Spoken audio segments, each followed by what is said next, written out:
সর্বকালের সর্বশ্রেষ্ঠ বাঙালি জাতির জন্য বঙ্গবন্ধু শেখ মুজিবুর রহমানের জন্ম শতবার্ষিকী উপলক্ষে মিলাদ মাহফিল দোয়া এবং কেক কাটা অনুষ্ঠানে উপস্থিত প্রধান অতিথি হাজী মোহাম্মদ দেলোয়ার হোসেন প্রধান এবং উপস্থিত সকল ভাই বোন এবং আমার সম্মানিত শিক্ষক মণ্ডলী সবাইকে জানাচ্ছি শুভেচ্ছা ও অভিনন্দন। আসসালামু আলাইকুম। আমি সুমি আক্তার। আমি আলহাজ খুরশেদুন্নেসা উচ্চ বিদ্যালয়ের একজন ছাত্রী। বলবীর আমি চির উন্নতশীল, আমি চির দুর্দম দুর্বিনীত নৃশংস, মহাপ্রলয়ের আমি নটরাজ, আমি সাইক্লোন, আমি ধ্বংস।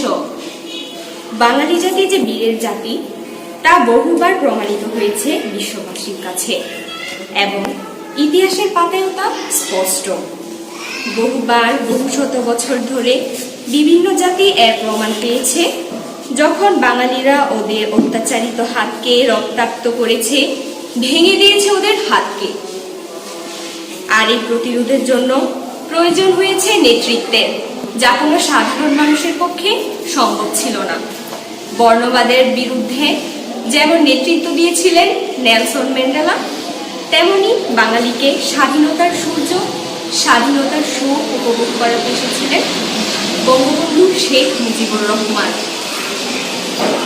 তিনি বাঙালি জাতির পিতা, যার জন্ম না হলে আজ হয়তোবা স্বাধীন বাংলাদেশের জন্মই হতো না। বাংলা ও বাঙালির অস্তিত্বের সাথে মিশে আছে একটি নাম, শেখ মুজিবুর রহমান। পৃথিবীতে যতদিন বাঙালি জাতি বেঁচে থাকবে, ততদিন তিনি বেঁচে থাকবেন প্রত্যেকটি বাঙালির হৃদয়ে। তারই ধারাবাহিকতায় বঙ্গবন্ধুর সুযোগ্য কন্যা, দেশরত্ন মাননীয় প্রধানমন্ত্রী শেখ হাসিনার নেতৃত্বে এগিয়ে চলছে দেশ ও জাতি। জাতি আরোহণ করছে উন্নতির স্বর্ণশিখরে। বাংলাদেশে 64টি জেলা রয়েছে, এর মধ্যে অন্যতম হচ্ছে নারায়ণগঞ্জ। একে প্রাচ্যের ডান্ডি বলা হতো। এটি বাংলাদেশের সবচেয়ে ধনী জেলা। এটি শিল্পনগরী হিসেবেও পরিচিত।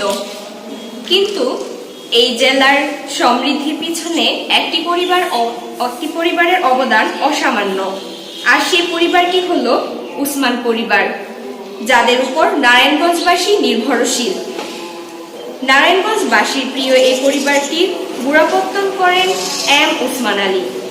নারায়ণগঞ্জ জেলায় তিনি তানজিম মুসাফির খানা, রহমতুল্লাহ অডিটোরিয়াম ও গণপাঠাগার নির্মাণে গুরুত্বপূর্ণ অবদান রাখেন। এসব জনহিতকর কাজের স্বীকৃতি স্বরূপ ব্রিটিশ সরকার তাকে 1940 সালে খান সাহেব উপাধিতে ভূষিত করেন। কিন্তু ব্রিটিশ সরকারের দমন নীতির প্রতিবাদে তিনি নিজের এই উপাধি পর্যন্ত বর্জন করেছিলেন। তিনি আবারও প্রমাণ করলেন, বাঙালি বীরের জাতি, বাঙালি ভীতু নয়, তারও প্রতিবাদ করতে জানে।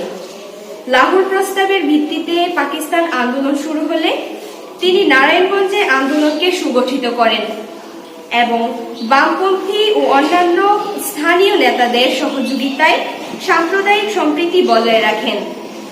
1946 সালে নারায়ণগঞ্জে ঝুলন যাত্রাকে কেন্দ্র করে সাম্প্রদায়িক উত্তেজনা সৃষ্টি হলে হিন্দু মুসলমানদের সমঝোতায় আনতে তিনি ভূমিকা রাখেন। তিনি 1946 সালের সাধারণ নির্বাচনে ঢাকার নবাবদের হারিয়ে জয়লাভ করেন এবং নারায়ণগঞ্জে প্রথম এমএলএ নির্বাচিত হন। এ সময় তিনি নারায়ণগঞ্জ শহর মুসলিম লীগের সভাপতি এবং ঢাকা জেলা মুসলিম লীগের সহসভাপতি ছিলেন।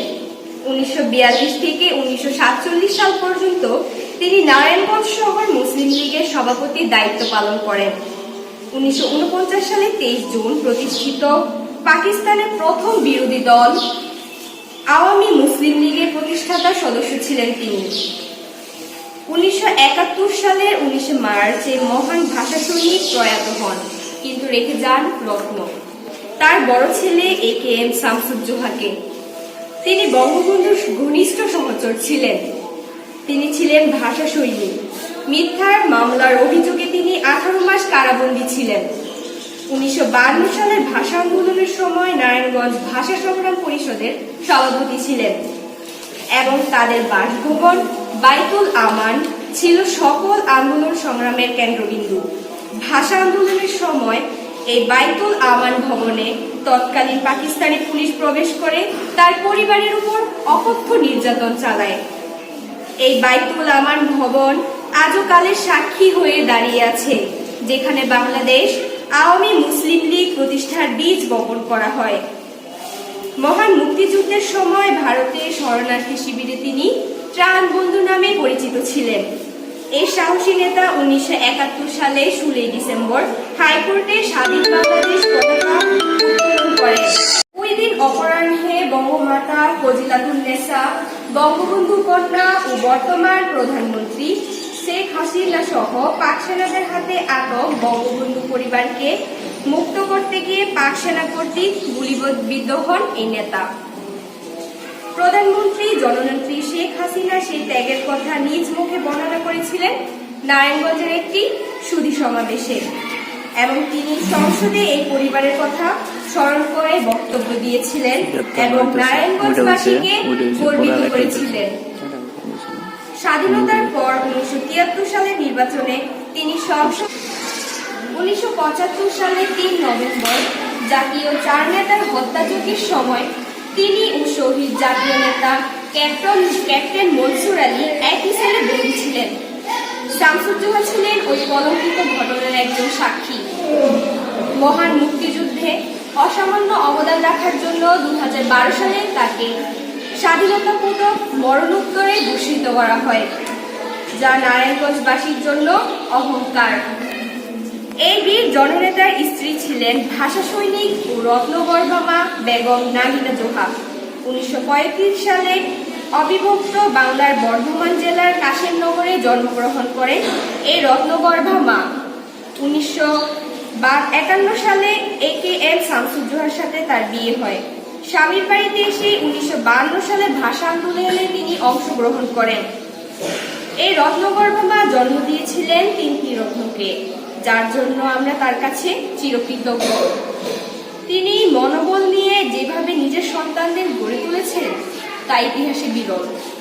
তার 3 ছেলের মধ্যে বড় ছেলে প্রয়াত বীর মুক্তিযোদ্ধা নাসিম উসমান ছিলেন নারায়ণগঞ্জ 5 আসনে 4 বার নির্বাচিত জাতীয় সংসদ সদস্য। মেজ ছেলে বীর মুক্তিযোদ্ধা সেলিম উসমান একই আসনে 2য় মেয়াদে জাতীয় সংসদ সদস্যের দায়িত্ব পালন করছেন, এবং ছোট ছেলে শামীম উসমান নারায়ণগঞ্জ 4 আসনে 3য় মেয়াদে জাতীয় সংসদ সদস্যের দায়িত্ব পালন করে চলছেন।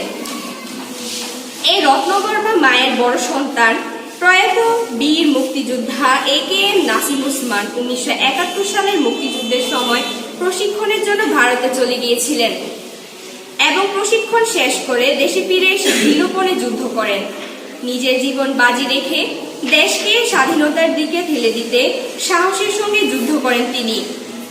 এমনকি 1975 সালের 15 আগস্ট যখন শেখ মুজিবুর রহমানকে হত্যা করা হয়েছিল তার সপরিবারে, তার হত্যার প্রতিবাদ করতে গিয়ে সেই দিন নবপত্নীকে রেখে চলে গিয়েছিলেন ঢাকা হত্যার প্রতিশোধ নিতে। এরপর তিনি ভারতীয় গিয়েছিলেন সেখানে সবাইকে ঐক্যবদ্ধ করার জন্য। তৎকালীন কাদের বাহিনীর 2nd ইন কমান্ড হিসেবে তিনি দায়িত্ব পালন করেছিলেন। এই বীর মুক্তিযোদ্ধা 2014 সালে 30 এপ্রিল হৃদরোগে আক্রান্ত হয়ে দেরাদুনের একটি হাসপাতালে তার শেষ নিঃশ্বাস ত্যাগ করেন। আমরা তার বিদেহী আত্মার মাগফিরাত কামনা করছি। নাসিম উসমান এমন একজন এমপি ছিলেন যার কথা স্মরণ করে সংসদে মাননীয় প্রধানমন্ত্রী শেখ হাসিনা অঝরে কেঁদেছেন, যার কথা আলোচনা করেছেন দীর্ঘ 45 মিনিট, যা পৃথিবীর পূর্ণ সংসদে ভবিষ্যতে হবে কিনা তা আমার জানা নেই। শুধু এমপি কেন, কোনো মন্ত্রীর জন্য তা হবে কিনা তাও জানা নেই। বাংলাদেশ সৃষ্টির পর, পাকিস্তান সৃষ্টির পর, কিংবা ব্রিটিশ আমলেও হয়নি, আর ভবিষ্যতে হবে কিনা তাও আমার জানা নেই। বেগম নাগিনা জোহার 2য় ছেলে হচ্ছেন আমাদের নারায়ণগঞ্জবাসীর গর্ব ও সাধারণ মানুষের চোখের মণি বীর মুক্তিযোদ্ধা AKM সেলিম উসমান। তিনি হলেন গরিবের বন্ধু, সন্ত্রাসের শত্রু, শিক্ষানুরাগী। তিনি তার কল্যাণমূলক কাজের মাধ্যমে আমাদের প্রিয় নারায়ণগঞ্জকে বিশ্বের দরবারে একটি আদর্শ শহর হিসেবে গড়ে তুলেছেন। তিনি এই শহরে শান্তি প্রতিষ্ঠা করার জন্য লড়ে যাচ্ছেন দৃঢ়প্রত্যয়ে। এখানে কেউ বিচার করে টাকা আত্মসাৎ করতে পারে না, এখানে কেউ কারো সম্পত্তি অন্যায়ভাবে দখল করতে পারে না, এখানে কোনো সাম্প্রদায়িকতা নেই। ইতিমধ্যে তিনি তার নিজস্ব তহবিল থেকে 117 কোটি টাকা ব্যয় করে নারায়ণগঞ্জ 5 আসনকে একটি উজ্জ্বল নক্ষত্রের মতো গড়ে তুলেছেন। রোগীদের জন্য রয়েছে তার বিশেষ অনুদান। প্রয়োজনে তিনি তাদেরকে ভারত, চেন্নাই যাওয়ার ব্যবস্থা করেছেন। তিনি অত্যন্ত শিক্ষানুরাগী। তার নিজস্ব অর্থায়নে 8টি বিদ্যালয় সম্পূর্ণ এবং বহু বিদ্যালয়ের ভবন এবং নারায়ণগঞ্জের সকল বিদ্যালয়ে কম্পিউটার ল্যাব, বিজ্ঞানাগার, শিক্ষা উপকরণ যার যেখানে যা প্রয়োজন হয়েছে সবই তিনি প্রদান করেছেন। শিক্ষার প্রতি তার অবদান বলে শেষ করা যাবে না। তিনি শিক্ষার্থীদের এত ভালোবাসেন যে তিনি বিভিন্ন বিদ্যালয়ে বিভিন্ন অনুষ্ঠানে উপস্থিত থেকে আনন্দ অনুষ্ঠান উদযাপন করেন শিক্ষার্থীদের সাথে। তার এই ভালোবাসা পেয়ে আমরা তার কাছে চিরকৃতজ্ঞ। নবীগঞ্জ গার্লস হাই স্কুলের ভবন যখন রাস্তার মাঝে পড়ে যায় তখন শুধুমাত্র আমাদের কথা চিন্তা করে যাতে আমরা ভালোভাবে লেখাপড়া করতে পারি সেই কথা বিবেচনা করে তিনি তার নিজস্ব অর্থায়নে জমি ক্রয় করেন এবং ভবনটি পুনর্নির্মিত করেন। তিনি যে শুধু শিক্ষার জন্য ব্যয় করছেন তা নয়, বন্দরের মানুষের নদী পারাপারের সুবিধার জন্য তিনি বন্দরঘাট উন্মুক্ত করে দেন। ব্যবসায়ীদের মালপত্র রুগী নিয়ে নারায়ণগঞ্জ থেকে বন্দর যাতায়াত করা খুব অসুবিধার একটি ব্যাপার ছিল। মাননীয় এমপি মহোদয় জনগণের এই সমস্যা সমাধানের জন্য নিজস্ব অর্থায়নে নবীগঞ্জ ঘাটে ফেরির ব্যবস্থা করেন। করোনাকালীন সময়ে যখন থমকে দাঁড়িয়েছিল বিশ্ব, সেই কঠিন মুহূর্তে তিনি আমাদের পাশে দাঁড়িয়েছিলেন, সাহায্য করেছিলেন আপ্রাণ। তিনি ত্রাণ হিসেবে আলু, পেঁয়াজ, তেল, 20 কেজি চাল বিতরণ করেন যাতে সাধারণ মানুষকে কষ্ট করতে না হয়। তিনি স্বেচ্ছাসেবকদের নিয়ে দল গঠন করেন এবং তারা এই ত্রাণ করতে ঘরে ঘরে পৌঁছে দেন। পরে আমাদের চেয়ারম্যান স্যারের মাধ্যমে জানতে পারলাম এটা কোনো সরকারি অনুদান ছিল না, তার নিজস্ব অর্থায়নে দেওয়া হয়েছিল এই ত্রাণ। এমন কোনো দিন ছিল না তিনি আমাদের খোঁজখবর না নিয়েছেন। করোনাকালীন সময় তিনি 7,000 মা বোনকে 1,000 করে টাকা মোবাইল ব্যাংকিং এর মাধ্যমে প্রদান করেন। এমন নেতা পাওয়া খুব কঠিন। তার এই দানশীল গুণের জন্য আমার দুটি চরণ মনে পড়ছে।